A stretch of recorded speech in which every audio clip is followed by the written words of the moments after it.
Okay, here it is.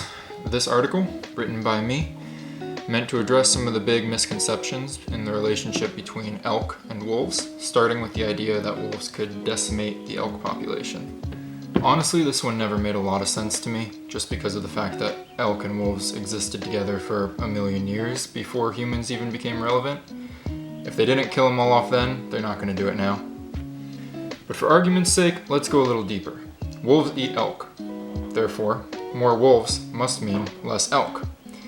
But that's applying very simple human logic to a complex natural system. Wolves do eat elk, but they do it in a way that's absolutely necessary for the health of both species. If there are too many elk on the landscape and no natural predators to keep them in check, their population gets out of control. They eat through all their natural food, and disease spreads like crazy. It's good for hunters though. Since the elk have no natural predators, they let their guard down. Spend all day just sitting around eating grass. The hunters have easy access.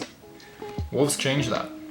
They cause the elk to move around more, not just grazing in open fields. The hunters have to follow them up into the mountains, where they're hiding from the wolves. And that's where the real issue is. The truth is that elk populations are very healthy in areas where wolves are present. They just don't hang out in the open anymore. This means people don't see them as often, and they assume that's because of the wolves. This graph shows how this is played out in Yellowstone National Park. In the 1990s, there were no wolves, so the elk population was unnaturally high. Then the wolves were reintroduced. They gradually brought the elk population back to a stable level.